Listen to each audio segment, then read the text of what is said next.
Mawduucyada sida aadka bulshada dhexdeeda loogu anko mid akhlaaqda iyo dhaqanka ka baxsan waa mawduucyada jinsiga. Qof waliba wuxuu xaq u leeyahay inuu wax ka barto ama wax ka ogaado arrimaha jinsiga.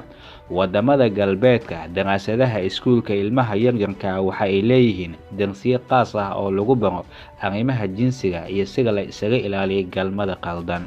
Badanaana dadku waxa ay moodaan in ay yaqaaniin ama aysan aqooninna ka hadalkeeduna uu dhibo waxa lagu sheegay mawduucyada jinsiga.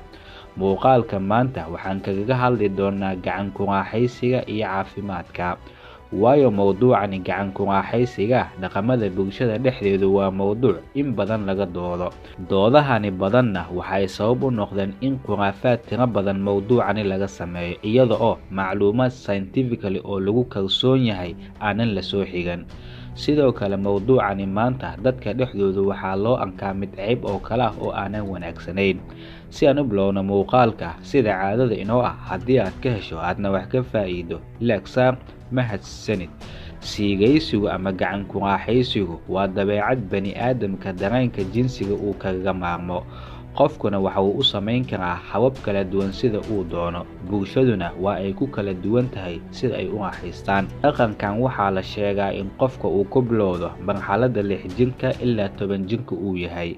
Waayo muddadani gabadha iyo wiilkuba waxa ay bilaabaan in jinkoodu ay bartaan iyaga oo xubin walba ku ciyaaraya. Sigmund Freud kitaabkiisa jinsiga waxa uu ku leeyahay ilmaha marxaladani kama ay dareen in xubnahooda jinsiga ay ku ciyaaraan, balse waa mid daafur u ah. Gabdhuhu xilliyadani sida wiilasha oo kale jinkoodu meel walba oo ka mid ah si ay u daafuraan. Meel walba waa ay taabtaan ama waa ay riixaan si ay u ogaadaan meesha dareen kale ama halka aan dareenka lahayn. Tanina ciyaalka oo dhan waa marxalad lagu anko. Dhanka waalidiintuna arrintani waxay u tahay mid murugo oo walwala.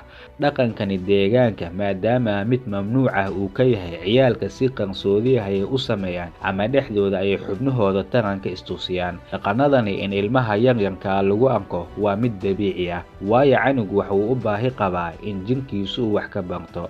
Dhaqaatiirtu waxa ay sheegaan sida maqaal ay diyaarisay jaamacadda Ege waxa ay leedahay sidani: siigaysigu ilmaha yaryarka ah waa xaalad canuga uu kiciyo xubnihiisa taranka isaga oo qaabab kala duwan u riixaya ama u jiidaya. Haddii dhib caafimaad oo canuga horay u haystay aysan jirinna, siigadu ma lahan wax dhiba, balse waalidiintu arrintani waa ay dhibtaa. Dhaqankani siigaysiguna ilmaha yaryarka dhexdooda waqti walba iyo da' waliba waa mid lagu arki karo. Badanaana gabdhaha u dhexeeya 3 ilaa 5 sano waa ficil si aad ah loogu arko. Siigaysiga canuga yar haddii uusan ku xadgudbin xadgudub xad dhaaf ah, ma jirto saameyn fisikaal ah oo canuga caafimaadkiisu waxyeelayn karta. Waxaaba la sheegaa dhaqan caafimaad ah in ay tahay. Cilmi baaris lagu sameeyay Mareykanka dhexdii waxaa la ogaaday da'da u dhaxaysa 14 ilaa 17, gaar ahaan ragga in ay siigaystaan 74%, halka dumarkuna 48% ay siigaystaan. Halka waayeeladuna gaar ahaan da'da u dhaxaysa 57 ilaa 64 waxaa la ogaaday 34% in ay siigaystaan. Qofkuna waxa uu u siigaysan karaa siyaabo kala duwan. Dadka qaarkood waxay u siigaystaan baahida haysa darteedu inay ku xaaji gutaan. Qaar kale oo waxaa jira siigada caajiska isaga saara. Marka ay siigaystaan dadka qaarkoodna farxad iyo firfircooni ayay ku helaan. Inta aanan u gudagelin ka hor siigada iyo caafimaadka, waxaa qasab ah inaan xusno in siigaysiga qaldan caafimaadku saameyn uu ku leeyahay. Waa maxay siigaysiga qaldanna waxaan ku arki doonaa faahfaahinta soo socota dhexdeeda. Balse ka hor waxaan xusaynaa khuraafaadka waaweyn ee siigada laga sheegay ee xaqiiqada aan ku dhisnayn. Ma jiro dunida hal cudur oo siigada laga qaado. Dhammaan mawduucyada YouTube-ka ku jira ee horay looga duubay saameynta siigadu ay leedahay ma lahan wax background cilmi xoogan oo khubaro ay u fadhiisteen, balse dadku waxa ay badanaa isku qaldaan marka ay doonayaan inay ka hadlaan saameynta siigadu ay leedahay premature ejaculation, biyo baxa degdega ah.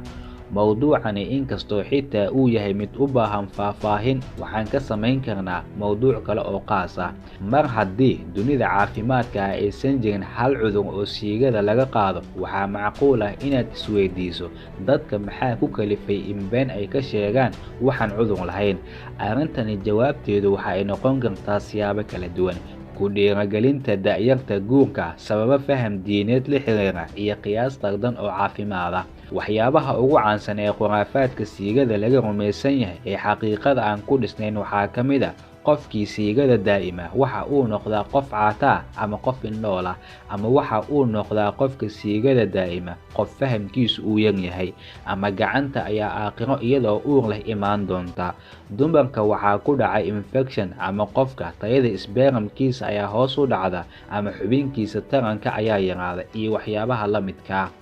Waxyaabahani waa khuraafaadka ugu caansan marka siigada laga hadlo. Khuraafaadkanina dunida oo dhan, dhalinyaradu wadankay ahaataba qof aanan maqlin waa uu yar yahay.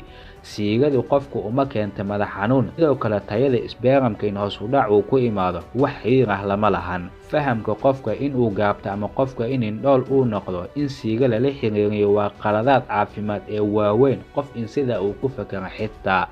Dhakhaatiirta casriga ee maanta waxay qofku kula dardaarmaan ugu yaraan isbuucii 5 jeer in uu siigaysto, waayo biyaha siigadu qofkii xiniyihiisu inay ku keedsanaadaan waxay albaab u furaan in qofka muddo dheer ah kadib haddii uu qashin saari waayo in riyo uu ku qashin saaro. Haddii qofka riyo uu ku qashin saari waayana, dhakhaatiirtu qofka waxay uga baqaan siiga la'aan darteedu in kansarka xiniyaha uu ku dhaco. Sida lagu xusay Healthline, daraasadaha qaarkood ee la sameeyay waxay sheegeen in biyo-baxa halista kansarka uu yareeyo, balse arrintani dhakhaatiirtu si dhammaystiran uma ay ogaa. Balse 2016 cilmi baarista sameeyay ayaa lagu sheegay ragga bishii 21 jeer biyo-baxa in halista kansarka xiniyaha 20% hoos ay u dhacdo. Si kooban, arrintanina ma aha mid la hubo, balse dhakhaatiirtu waa mid ay u maleynayaan. Isla bogani dhakhtarku waxa uu ku dhahay siigaysigu waa physical activity oo caafimaada, waxay jinka iyo maskaxdaba u leedahay faa'iidooyin badan. Balse dhakhaatiirta cilmi baaris ku samaysay faa'iidooyinka siigadu ay leedahay aad bay u yar yihiin. Qaar ka mid ah faa'iidooyinka siigadu waxaa ka mid ah stresska qofka oo yaraada, hurdo caafimaad leh qofka inuu helo, ruuxda qofka in xasilooni ay dareemto, iyo qofka in raaxa uu ka helo, dareen macaan qofka inuu helo, cramp oo qofka ka yaraado, xiriirka galmada oo qofku xor u noqdo, iyo waxyaabaha la midka ah. Maanta waxaa nasiib darro ah in dad badan siigaysigu ay u arkaan dhaqan xun oo in laga fogaado mudan, caafimaad ahaanna halis laga dhaxlo. Dadka fikirkan xun in ay rumaystaan ayaa sabab u ah in qofka go'aan uu ka gaaro samaynteeda, markii uu sameeyana qofka inuu ismoodo sida qof dambiile ah oo kale. Dhanka caafimaadkuna, siigaysigu ma lahan wax xanuun ah haddii aan lagu xadgudbin iyo haddii qofku uu ka fogaado waxyaabaha xubintiisu saameyn ku yeelan karta, sida in meel uu ku rogrogto. Dhakhaatiirtu waxa ay sheegaan qofka in xubinkiisu meel uu ku xoqo sidaana biyo isaga keeno waxay u keentaa halis caafimaad. balse qofka haddii si caafimaad leh naftiisu u raaligeliyo isaga oo ka taxadaraya waxa uu gacanta kula jiro in caafimaadkiisu ay u wanaagsan yihiin ama in kale, wax saameyna oo la og yahay ma ay jiraan, balse ubaxa biyaha badan mar walba waa ay dilaan.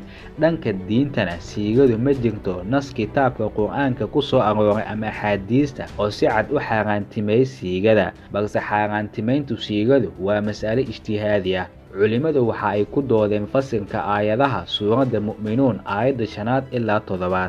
Aayadahani fasirkoodu waa sidani: mu'miniinta kuwooda liibaani waa kuwa xubnahooda jinsiga dhoora oo ku koobnaada xaaskooda iyo adoontooda. Haddii intaas oo kaliya ay ku koobnaadaan, dadkaasi eed ma lahan, balse qofkii intaa kadib wax doona waa qof xadgudbay. Haddaba maxaa loola jeedaa intaa kadib qofkii xadgudba? Ma qof gogol dhaaf naag kale la sameeyeyba, ama waa qof gacan biyo isaga keenay? Waa halka dood badan ay ka dhalatay. Culimo badan ayaa qabta in aayaddu aanan laga fahmi karin macno ku aadan siigaysiga in xaaraam uu yahay, halka culimo kalena ay ku macneeyaan qofkii intaa kadib xadgudba qofkii intaa kadib gacantiisa ama biyo iska keenaa. Balse si kooban aayadda fahamkeedu waa mid culimada isku maandhaafsan yihiin. Culimada qaarkood marka ay siigada u aragta mid xalaal ah oo wax dhib ah aan lahayn, culimo ayaa u aragta wax dhib ah oo dembi ah. Balse culimada oo dhan waxay isku waafaqsan yihiin in siigadu waajib ay tahay xaaladda qofka zina uu ka baqayo. Si kooban mawduucani waa mid aad u ballaaran, hase yeeshee khuraafaadkiisu uu badan yahay.